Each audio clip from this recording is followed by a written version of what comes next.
Hello neat and CET qualified candidates, IP university Delhi की तरफ से एक न्यू अपडेट आया है। जैसे कि मैंने कल आपको अपनी वीडियो के थ्रू बताया था कि आईपीयू के जो बीएससी नर्सिंग कोर्स की स्प्रे राउंड की काउंसलिंग है वो पहले ऑनलाइन होने वाली थी, लेकिन अब वो ऑफलाइन होगी। तो उसका डिटेल शेड्यूल आज यानी 27 अक्टूबर को आना है। तो ये शेड्यूल अब आ चुका है। तो इस शेड्यूल के अकॉर्डिंग जितने भी ऐसे कैंडिडेट्स हैं जिन्होंने नीट क्वालिफाई किया है और आईपीयू यूनिवर्सिटी के सीईटी एग्ज़ाम को क्वालिफाई किया है, तो वो सभी कैंडिडेट इसके लिए एलिजिबल हैं। लेकिन इस राउंड में कौन पार्टिसिपेट कर सकते हैं वो देख लेते हैं। जितने भी ऐसे कैंडिडेट्स हैं जिनको अभी तक एडमिशन नहीं मिला है वो इस राउंड में पार्टिसिपेट कर सकते हैं। और ऐसे कैंडिडेट जिनको किसी भी राउंड में सीट अलॉट हुई है और उन्होंने पार्ट एकेडमिक फ़ी 60,000 की पे की है और अपने अलॉटेड कॉलेज में रिपोर्ट किया है और जिनका स्टेटस एडमिटेड है, तो ऐसे कैंडिडेट्स को अब अलाउ नहीं है कि वो इस राउंड में पार्टिसिपेट कर पाएँ। इसका एक शेड्यूल है वो देख लेते हैं। देखिए, ये काउंसलिंग जो है 31 अक्टूबर को होगी आईपी यूनिवर्सिटी के कैंपस में। तो इसमें कैटेगरी वाइज पूरा शेड्यूल दिया गया है कि किस कैटेगरी के कैंडिडेट्स को किस टाइम पर रिपोर्ट करना है। तो इसमें रैंक वाइज शेड्यूल दिया गया है। सेकेंडली, इस राउंड में कोई भी फ्रेश रजिस्ट्रेशन ओपन नहीं होगी। जो कैंडिडेट ऑलरेडी रजिस्टर्ड हैं आईपी यूनिवर्सिटी के साथ और उनका मेरिट लिस्ट में नेम है, खाली वही कैंडिडेट इसमें पार्टिसिपेट कर पाएंगे। तो जो भी ऐसे कैंडिडेट्स हैं जिनका नीट एग्ज़ाम क्वालिफाइड है और वो क्रिश्चियन माइनॉरिटी कैटेगरी से बिलोंग करते हैं, तो रैंक 1 से लेके ऑनवर्ड जितने भी इस कैटेगरी के कैंडिडेट्स हैं, इरिस्पेक्टिव ऑफ द रीजन, वो किसी भी रीजन से बिलोंग करते हैं, तो उन सभी को रिपोर्ट करना है 10 AM को 31 अक्टूबर को। फिर ऐसे कैंडिडेट जो कि दिल्ली के एससी कैटेगरी से बिलोंग करते हैं and outside Delhi SC category के कैंडिडेट रैंक 1 से लेके 50,000 रैंक तक के कैंडिडेट्स को 10:30 तक रिपोर्ट करना है। फिर ऐसे कैंडिडेट जो कि दिल्ली की SC category and outside SC category से बिलोंग करते हैं, तो 50,000 रैंक से लेके ऑनवर्ड जितने भी इस कैटेगरी के कैंडिडेट्स हैं उन लोगों को रिपोर्ट करना है 11 AM तक। फिर ऐसे कैंडिडेट जो कि दिल्ली की ओबीसी कैटेगरी से बिलोंग करते हैं, रैंक 1 से लेके 1,10,000 रैंक तक के कैंडिडेट्स को रिपोर्ट करना है 11:30 AM तक। और जितने भी ऐसे कैंडिडेट्स हैं जो कि दिल्ली के ओबीसी कैटेगरी से बिलोंग करते हैं, तो 1,10,000 रैंक ऑनवर्ड जितने भी इस कैटेगरी के कैंडिडेट्स हैं उन सभी को रिपोर्ट करना है 12 नून यानी आफ्टरनून में 12 तक आपको रिपोर्ट करना है। फिर जितने भी ऐसे कैंडिडेट जिनका नीट क्वालिफाई हो रखा है, चाहे वो किसी भी रीजन से बिलोंग करते हों, रैंक 1 से लेके 3 लाख रैंक तक के कैंडिडेट्स को रिपोर्ट करना है 1 PM तक। फिर जितने भी नीट क्वालिफाइड कैंडिडेट्स हैं किसी भी रीजन से बिलोंग करते हो, रैंक 3 लाख 1 रैंक से लेके 5 लाख रैंक तक के कैंडिडेट्स को रिपोर्ट करना है 1:30 PM तक।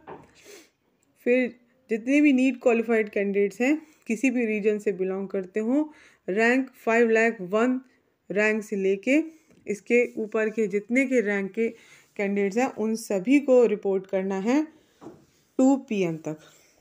तो ये मैंने आपको नीट कैटेगरी के कैंडिडेट्स के लिए बताया। देखिए, एक इम्पॉर्टेंट नोट ये है कि अगर भी कैंडिडेट अगर किसी सब कैटेगरी से बिलोंग करता है तो वो जनरल या अनरिजर्व कैटेगरी के लिए एलिजिबल है। तो ये मैं नीट क्वालिफाइड कैंडिडेट्स के लिए बता रही हूँ। देखिए, जैसे ही सीट्स फिल हो जाएंगी वहीं पर जो काउंसलिंग है वो स्टॉप हो जाएगी। अब सीईटी क्वालिफाइड कैंडिडेट्स की देख लेते हैं। ऐसे कैंडिडेट जिनका मेरिट लिस्ट में नेम है और उन सभी कैंडिडेट्स को रिपोर्ट करना है काउंसलिंग के लिए 31 अक्टूबर को। जितने भी सीईटी 2023 क्वालिफाइड कैंडिडेट्स हैं उन सभी को रिपोर्ट करना है रैंक 1 से लेके ऑनवर्ड्स। वो किसी भी रीजन से बिलोंग करते हो उससे फ़र्क नहीं पड़ता, उन सभी को रिपोर्ट करना है 3 PM तक। देखिए, सीईटी क्वालिफाइड कैंडिडेट्स के लिए कोई सेपरेट कोटा नहीं होगा। जितनी भी सीट्स हैं उन्हीं में से CET and NEET qualified candidates को सीट अलॉट होगी। तो इसमें भी सेम बात कही गई है कि अगर कोई किसी सब कैटेगरी से कैंडिडेट बिलोंग करता है तो वो लोग जनरल या अनरिजर्व कैटेगरी में एडमिशन के लिए एलिजिबल हैं। तो ये लेकिन प्योरली मेरिट पर डिपेंड करता है और जैसे ही सीट्स फिल हो जाएंगी तो जो सीट्स का अलॉटमेंट है वो वहीं पर स्टॉप हो जाएगा। देखिए, आपको डॉक्यूमेंट्स क्या क्या लेके आने होंगे वो देख लेते हैं। तो जो भी कैंडिडेट ऐसे हैं जो ऑलरेडी रजिस्ट्रेशन फ़ी जिन्होंने पे किया है और काउंसलिंग पार्टिसिपेशन फ़ी पे कर रखा है, अब ऐसे कैंडिडेट्स को एक बैंक ड्राफ्ट यानी डिमांड ड्राफ्ट आपको बना के लाना है 60,000 का in the favour of registrar Guru Gobind Singh Indraprastha university payable at Delhi. तो जब ये सीट अलॉटमेंट होगी तब उस टाइम को आपको ये डीडी सबमिट करवाना होगा। और कैंडिडेट जो हैं अपना name, date of admission, phone, address, mobile number, name of the program, मतलब जिस कोर्स के लिए आप काउंसलिंग के लिए आए हैं, आप अगर नीट क्वालिफाई किया या सीईटी क्वालिफाई किया, ये सब चीज़ आपको मेंशन करनी होंगी आपके डिमांड ड्राफ्ट के बैक साइड पर। जो बैलेंस फ़ी है वो आप अपने अपने जो भी आपको कॉलेज अलॉट होगा वहाँ पर आप पे करेंगे। तो आप लोग ये सब डिमांड ड्राफ्ट बना के लाएंगे। आप पहले ही बना लीजिए क्योंकि फिर लास्ट टाइम पर कुछ प्रॉब्लम हो सकता है, इसीलिए। और जो भी ऐसे कैंडिडेट्स हैं जिन्होंने रजिस्ट्रेशन फ़ी पे की है ओनली, उनको भी एक डिमांड ड्राफ्ट बना के लाना है 61,000 का, same in favour of registrar Guru Gobind Singh Indraprastha university payable at Delhi. तो ये अलॉटमेंट के टाइम पर रिक्वायर्ड होगा। और वही कैंडिडेट अपना नेम लिखेंगे, एड्रेस लिखेंगे, date of admission, phone number, mobile number, name of the program, NEET या सीईटी जो भी आपने क्वालिफाई किया है वो आपको मेंशन करना होगा अपने डिमांड ड्राफ्ट के बैक पर। बाकी का बैलेंस फ़ी आपको जो भी कॉलेज अलॉट होगा वहाँ पर आप पे करेंगे। और जो ऐसे कैंडिडेट्स हैं जिन्होंने रजिस्ट्रेशन फ़ी पे नहीं की और साथ में काउंसलिंग पार्टिसिपेशन फ़ी भी पे नहीं की, तो उनको भी एक डीडी बना के लाना है ₹62,500 का इन favour of registrar Guru Gobind Singh Indraprastha university payable at Delhi. तो ये भी अलॉटमेंट के टाइम पर आपका रिक्वायर्ड होगा। तो ये उन बच्चों के लिए एक अच्छा न्यूज़ है जो सिर्फ रजिस्ट्रेशन किए हुए हैं, लेकिन उन्होंने ना तो रजिस्ट्रेशन फ़ी पे की है ना ही काउंसलिंग पार्टिसिपेशन फ़ी। तो वो लोग भी इस राउंड में पार्टिसिपेट कर सकते हैं, लेकिन उनको डीडी बना के लाना होगा 62,500 रुपीज़ का। और वो लोग भी अपने डीडी के बैक पर अपना नेम लिखेंगे, date of admission, phone number, address, mobile number, name of the course, CET या नीट जो भी आपने क्वालिफाई किया है वो, तो ये सब आपको मेंशन करना होगा। बाकी का जो बैलेंस अमाउंट है वो आप अपने अलॉटेड कॉलेज में पे करेंगे। जो आपका आईपीयू का जो रजिस्ट्रेशन फॉर्म है वो लेके आना है, 4 पासपोर्ट साइज़ फ़ोटोग्राफ्स लेके आनी है। और कैंडिडेट्स एक एडमिशन वेरिफिकेशन फॉर्म फिल करेंगे जो कि कंपलसरी है। जो ये शेड्यूल है इसी में मेंशन है एज ए एनेक्चर ए है, वो आपको फिल करके ले जाना है। और एक प्रेफरेंस शीट ये भी कंपल्सरीली कैंडिडेट को फिल करनी है, ये एनेक्चर बी है। ये इसी शेड्यूल के साथ अटैच हैं दोनों फॉर्मेट्स, आप इसका प्रिंट आउट निकलवा के इसको फिल कर लीजिए। और अपना proof of date of birth लाना है, यानी कि इसमें जो आपके सेकेंडरी स्कूल की मार्कशीट एंड सर्टिफिकेट है ओरिजिनल फ़ोटोकॉपी वो आपको लेके आनी होगी। और कैंडिडेट अपने सारे ओरिजिनल डॉक्यूमेंट मार्कशीट लेके आएंगे ईयर वाइज या सेमेस्टर वाइज ओरिजिनल में, और साथ में आपको इन सर्टिफिकेट्स या मार्कशीट्स की फ़ोटोकॉपी भी लेके आनी है जो भी आपके क्वालिफाइंग एग्ज़ाम है। फिर आपको एक फ़िज़िकल फिटनेस सर्टिफिकेट भी चाहिए होगा, तो आपको एक मेडिकल सर्टिफिकेट आपको सबमिट कराना होगा जिसमें आपको इंडिकेट कराना होगा, ये मेंशन होना चाहिए किसी रजिस्टर्ड मेडिकल प्रैक्टिशनर से होना चाहिए।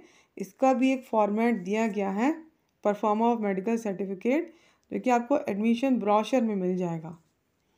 तो ये लेके आना होगा। Conduct and character certificate original लेके आना होगा जहाँ से आपकी लास्ट क्वालिफाइंग एग्ज़ाम आपने क्लियर किया है, यानी कि जो भी आपका स्कूल है या अगर किसी ने कोई पर्टिकुलर कोर्स किया है तो वहाँ से आपको एक लाना होगा कि आपने ये कोर्स यहाँ से पास किया है। और ये गजेटेड ऑफिसर से होना चाहिए आपका वेरीफाइड, और ये 6 मंथ्स से ज़्यादा पुराना नहीं होना चाहिए। जितने भी एडमिटेड कैंडिडेट्स हैं वो लोग अपने अपने अलॉटेड कॉलेज में रिपोर्ट करेंगे सेम डे, जिस दिन अलॉटमेंट होगा यानी 31 अक्टूबर को, उसी दिन आपको अपने अलॉटेड कॉलेज में रिपोर्ट करना है और अपना एक सर्टिफिकेट सबमिट कराना है एडमिशन लेने के 2 दिन के अंदर अंदर एडमिशन ब्रांच में।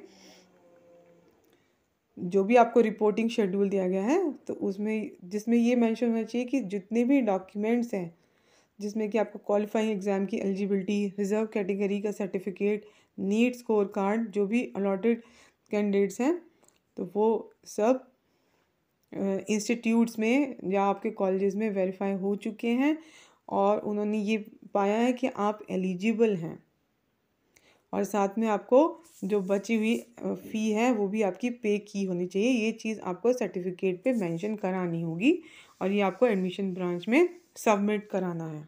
और कैंडिडेट को किसी भी तरह का रिफ़ंड नहीं मिलेगा एक बार आपने अगर एडमिशन ले लिया इस राउंड के थ्रू। देखिए इसमें सीट मैट्रिक्स भी मेंशन है, मैं बता देती हूँ। जो हिंदू राव कॉलेज है मलकागंज में, देखिए उसमें जो बीएससी नर्सिंग कोर्स है उसमें टोटल 2 सीट्स अवेलेबल हैं। जो आउटसाइड दिल्ली जनरल कैटेगरी के जो कैंडिडेट्स हैं उनके लिए 2 सीट्स हैं। जो कस्तूरबा नर्सिंग कॉलेज है नॉर्थ दिल्ली में, दरियागंज में पड़ता है, इसमें जो सीट्स हैं इसमें भी 2 सीट्स अवेलेबल हैं। दिल्ली जनरल कैटेगरी के लिए 1 सीट है और ओबीसी जो दिल्ली से रीजन से बिलोंग करते हैं उनके लिए भी 1 सीट है, तो टोटल 2 सीट्स हैं। इसके बाद जो लक्ष्मीबाई बत्रा कॉलेज है महरौली में, वहाँ पर टोटल सीट 7 है। देखिए दिल्ली जनरल कैटेगरी के कैंडिडेट्स के लिए 3 सीट्स हैं, एससी दिल्ली कैटेगरी के कैंडिडेट्स के लिए 2 सीट्स हैं और Delhi general category but outside Delhi के लिए 1 सीट है। ऐसे ही एससी आउटसाइड दिल्ली के लिए 1 सीट है, तो टोटल 7 सीट्स हैं। और जो Panna Dai school of nursing Harinagar west Delhi में पड़ता है, इसका जो अटैच हॉस्पिटल है वो है दीनदयाल उपाध्याय हॉस्पिटल, तो उसमें टोटल 1 सीट है जो कि दिल्ली जनरल कैटेगरी के कैंडिडेट्स के लिए है। और एक Saint Stephen's college of nursing है 30 हज़ारी में, यह माइनॉरिटी इंस्टीट्यूट है। तो इसमें देखिए दिल्ली जनरल कैटेगरी कैंडिडेट्स के लिए 1 सीट है और दिल्ली एससी कैटेगरी के कैंडिडेट्स के लिए 1 सीट है। और जो क्रिश्चियन माइनॉरिटी एक कैटेगरी होती है उसके लिए 9 सीट्स हैं, तो टोटल 11 सीट्स हैं। तो ये मैंने आपको बता दिया कि ये टोटल सीट मैट्रिक्स है। अब देखिए इसमें ये एडमिशन वेरिफिकेशन फॉर्म भी दिया गया है, ये आपको फिल करके ले जाना है और साथ में एक प्रेफरेंस शीट है, ये भी आपको वहाँ लेके जानी है। तो ये पूरा शेड्यूल था जो कि मैंने आपको बताया। इसके अलावा फिर भी आपकी कोई क्वेरी हो तो आप मुझे कमेंट बॉक्स में कमेंट करके पूछ सकते हैं। Thank you.